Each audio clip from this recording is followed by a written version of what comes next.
A crisp autumn evening blanketed Chicago, its golden lights stretching over the bustling streets. Inside a luxurious ballroom of an upscale hotel, Kelly Sullivan stood motionless amid the laughter and congratulations. She wore a flawless wedding gown, her auburn hair glowing under the chandelier's soft radiance. Today was supposed to be the happiest day of her life, yet all she felt was an emptiness she couldn't shake. Around her, guests raised their glasses to celebrate her marriage to Henry Pierce, heir to Pierce Industries. With his wealth and influence, Henry was one of Chicago's most desirable men. But to Kelly, this marriage was nothing more than a transaction. She remembered the moment when her family had been drowning in despair. Her father's small construction company was on the brink of collapse, burdened with an unpayable $10 million debt. It was then that Arthur Pierce, Henry's grandfather, made an offer she couldn't refuse. "Marry Henry, and I will erase the debt." His words echoed in her mind, calm, cold, and absolute. Kelly had known this marriage wasn't about love, but at least it would save her family from ruin. As the penthouse door clicked shut behind them, the air between them shifted instantly. Henry shrugged off his jacket and moved toward the window, his gaze fixed on the distant city skyline. "There's no need to pretend anymore," his voice cut through the silence, void of any warmth. Kelly clenched her hands into fists, unease tightening in her chest. "What are you saying?" Henry turned, his eyes cold and piercing. "I think you know exactly what I mean. I don't love you, Kelly. The woman I love is Evelyn Ward." Her heart stopped. She had braced herself for a loveless marriage, but hearing it out loud was like a dagger to her soul. "Then why did you marry me?" she asked, her voice barely above a whisper. Henry pulled out a folder from his pocket and placed it on the table. "You have 3 months to get pregnant. If you don't, I'll find someone who will." Kelly froze. Her eyes locked onto the papers before her. A divorce agreement already signed by Henry. The message was clear. To him, she was nothing more than a tool to uphold the Pierce family's legacy.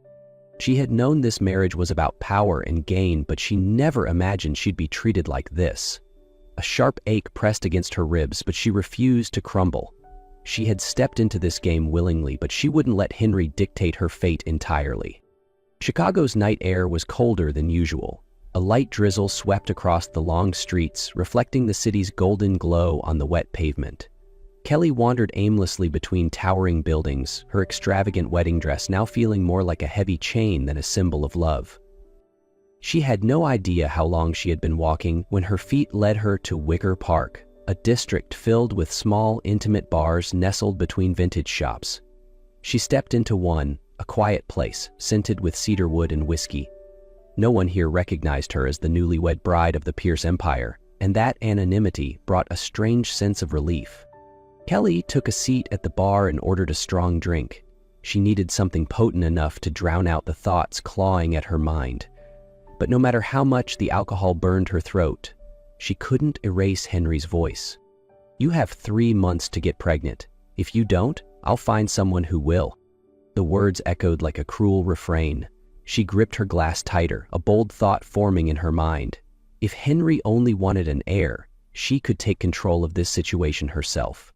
That was when she saw him, Johnson Caldwell. He sat alone at the far end of the bar, his dark hair slightly tousled, his broad shoulders relaxed yet commanding. His amber eyes were deep and unreadable, carrying a quiet strength. For some inexplicable reason, Kelly felt drawn to him. She rose from her seat and approached him. Her voice was steady, yet she felt the weight of her own words as she spoke. "Do you want to make some money?" Johnson arched an eyebrow, setting his glass down. "What exactly do you mean?" Kelly inhaled sharply, forcing herself not to hesitate. "I need a child." The space between them thickened with tension. Johnson didn't answer right away. He simply studied her. "You don't seem drunk," he finally said, his tone slow and measured. "I'm completely sober," Kelly replied, her determination shining through. Johnson was quiet for a moment before a small, amused smile crossed his lips. "You think this is something you can just buy?"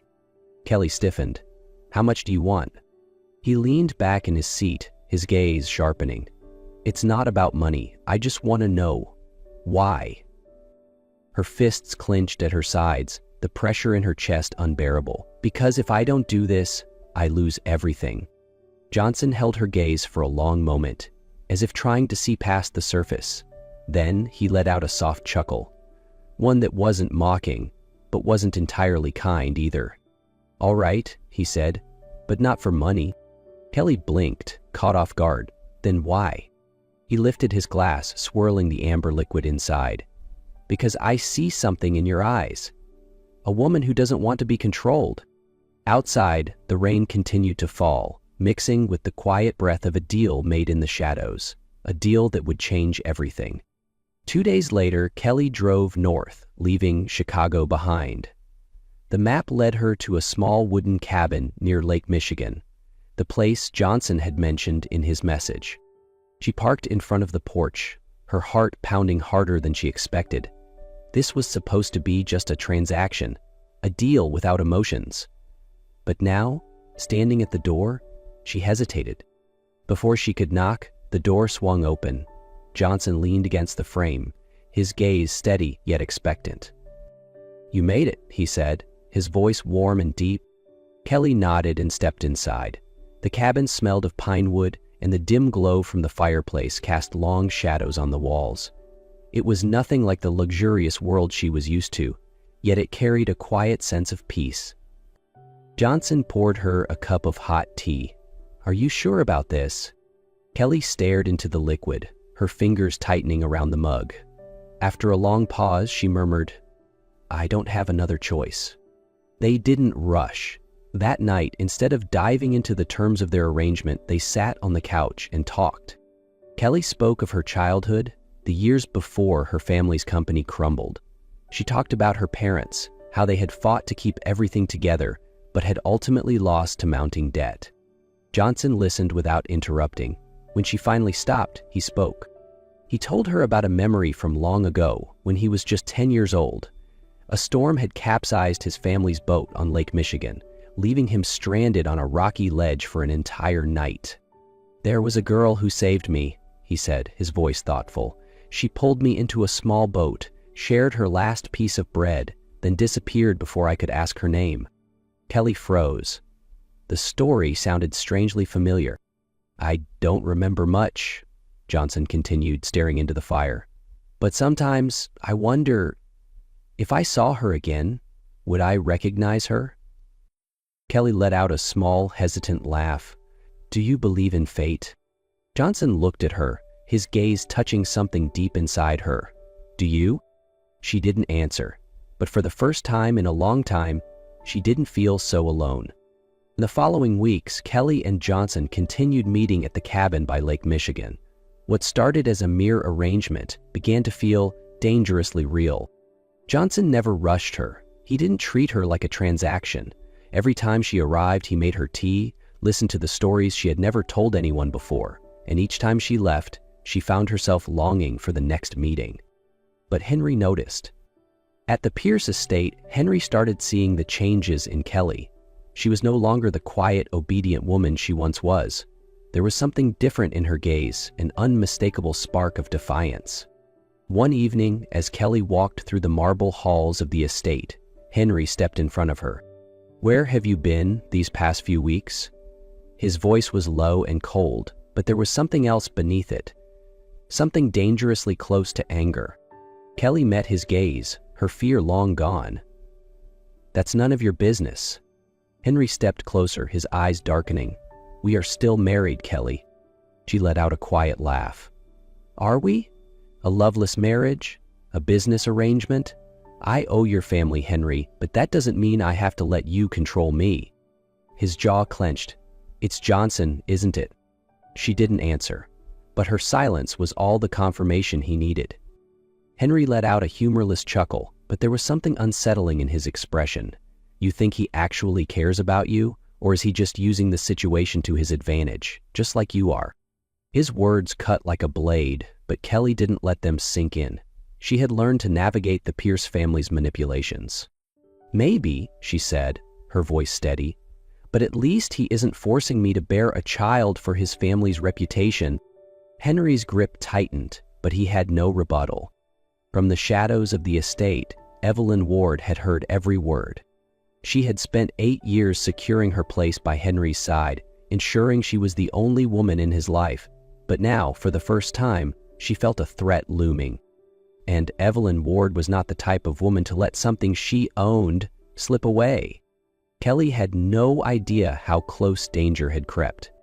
She kept visiting the cabin by Lake Michigan, seeking solace in Johnson's presence. Yet, deep inside, an uneasy feeling lingered.